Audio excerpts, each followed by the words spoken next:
So I'm somewhat convinced that God is a Pink Floyd fan, just for the simple fact. Well, number one, their music's awesome. I'm not gonna lie. But the other thing is he can speak through anything. He can use anything for His glory. And so, what brought this on was I was listening to Another Brick in the Wall. Everybody knows the song. We don't need no education. We don't need no thought control. All in all, you're just another brick in the wall. That whole thing. If you don't know, look up the lyrics. I'm not gonna recite them all. Uh, but you know what occurred to me is that we're not all just bricks in the wall. God made us each individually and different. Uh, God made us unique with different talents and different abilities so that He could use us in certain ways, in certain areas. We all have our own unique giftings, our own unique way of doing things. Um, but you see, the enemy comes in and he tries to tell you your talent isn't good enough, your ability isn't good enough. Moses had a stutter, and look what he did. Him and his brother Aaron demanded that the people be set free. Of course, they wouldn't have been able to without God on their side.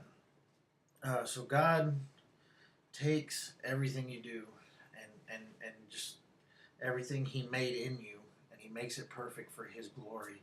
And you see when the enemy comes in and says your talent isn't good enough, you stutter, you have no music ability, you're lacking in this area, that area. What he's doing is he's trying to wound you. He's trying to put an arrow in your knee. He's trying to punch you in the face and knock you down to the point you don't get back up. He's trying to fatally wound you. He wants to kill you. He wants to destroy you. The enemy comes to steal, kill, and destroy. He's going to steal your happiness.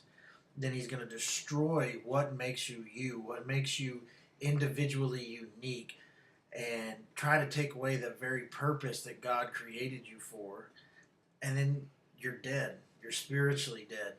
And then comes physical death. And what's worse is spiritual death. Once you become lukewarm or not in the Word, you're done, and the enemy has won. But see, that's just it. Through the cross, Jesus Christ said, death has no sting. He said, I win. He went and He took the keys of death and to hell and said, I got this. These are mine. They're not yours, Satan, because I won. I declare this day my victory.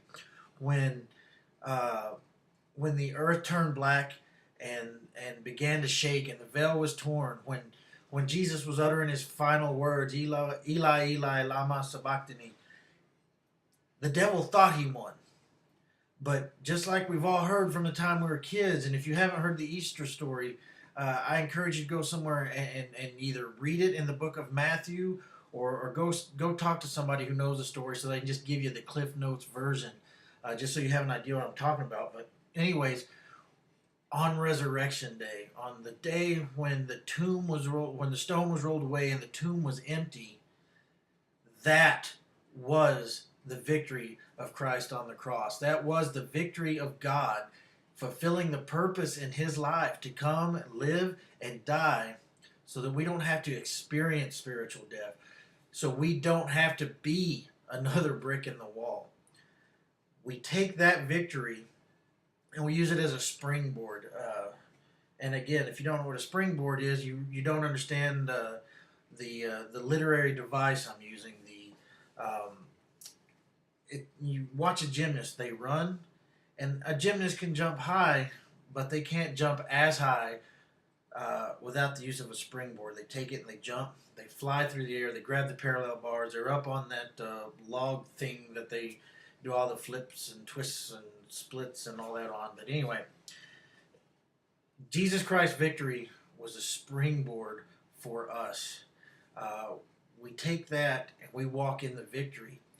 When Jesus or I'm sorry, that way when the enemy comes to accuse, when the enemy comes to steal, kill, and destroy, he can't. The battle is already won. The pain that he tries to inflict, be it emotional, spiritual, or physical, simply cannot happen. Okay, well, that's why in the book of Ephesians, it talks about wearing the whole armor of God. And I'll get into that later on, probably in another video.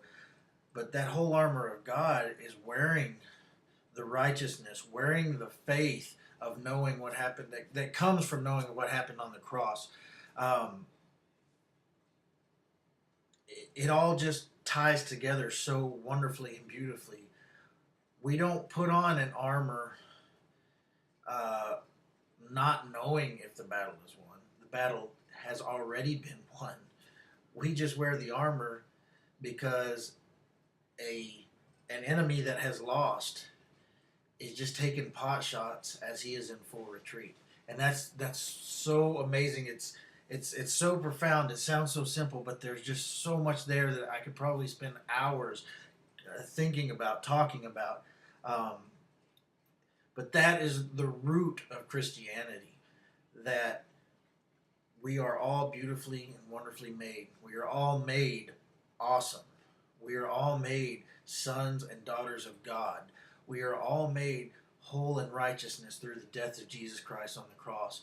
And not a one of us is just another brick in the